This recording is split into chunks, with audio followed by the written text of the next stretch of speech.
In July 2017, Ken Ham, the president and founder of Answers in Genesis, the Creation Museum, and Kentucky's Ark Encounter, declared on Twitter, "The Ark Encounter is lit permanently at night with a rainbow to remind the world that God owns the rainbow and is a sign of his covenant." And just 3 weeks ago, he went a step further with this tweet announcing the sale of rainbow umbrellas, indicating again that they are there to take back the rainbow and teach its true meaning God gave. The passage that Ham is referring to is found in Genesis chapter 9, where God says, "I have set a bow in the clouds, and it shall be a sign of the covenant between me and the earth." This covenant was in response to God destroying the earth via flood in the mythological story of Noah's Ark. In short, God promises the rainbow to serve as a sign of God's love for humanity. The rainbow, long considered a symbol of hope for Judeo-Christianity, was adopted by the homosexual community in 1978 when artist and drag queen Gilbert Baker created the rainbow flag for use in a San Francisco parade. Many Christian conservatives like Ham have argued that the LGBT community has hijacked this symbol from God and has perverted its meaning. Ironically, this claim is no different than what the religious Jewish officials said about Jesus in Luke 23. They began to accuse him, saying, "We found this man perverting our nation." Since that encounter, Jews have historically made the same argument in regards to Christianity as a whole, in that our religion took their scriptural teachings and prophecies and have made them about Jesus. And we did.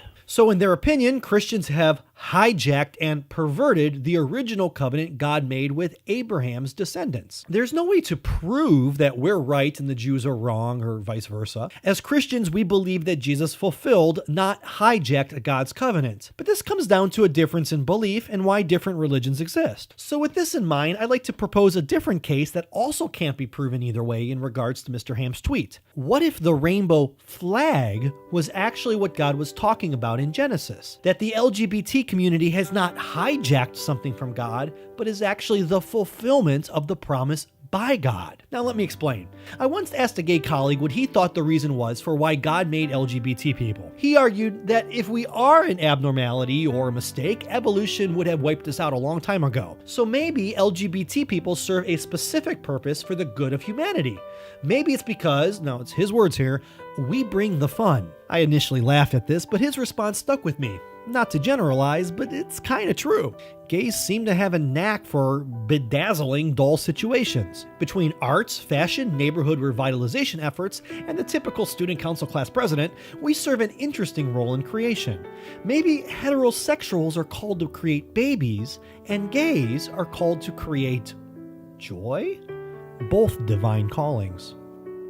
With heterosexual divorce rates at a historic high, gays and lesbians are now bringing new life to an institution that was in decline.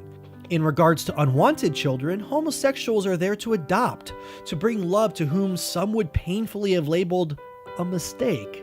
Between adoption or the expensive process of going through in vitro fertilization and surrogacy to have their own kids, you can rest assured that a child brought into a same-sex household is one that is going to be loved beyond imagination, and by no means ever a mistake. I believe that the LGBT community has not hijacked family values, but has reinvigorated the value of family. And with mass attendance down in this country, I can personally attest to the fact that we can be a force for revitalization of churches. For example, my husband and I are the first same-sex couple to step into my current church in years. We rarely ever miss and even participate in church gatherings outside of Mass. More than one parishioner has commented to us on what a blessing we have been to their parish.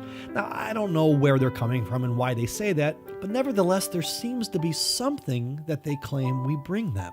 The Huffington Post published an article a while back about the historic roots of LGBT people in various religious cultures throughout time.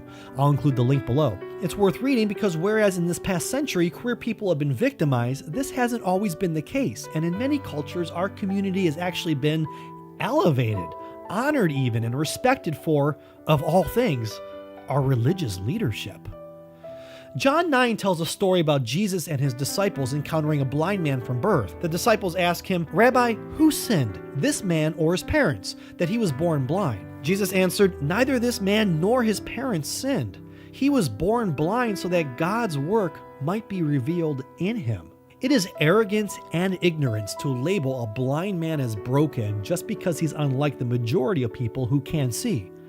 The disciples even go as far as labeling his blindness a product of sin. Jesus says his blindness is not due to sin, but is actually intended to be a sign of God's revelation. That's right, not sin, but sign. And this would be consistent with God's actions throughout the entirety of the Bible, in that God tends to reveal God's self through underdog figures. And thus my argument comes full circle. The rainbow flag and the people it represents is a sign of God, not a sin against God. Being born LGBT is not a sickness or a disordered nature. It's one of many means that God uses to demonstrate God's promise of love for humanity.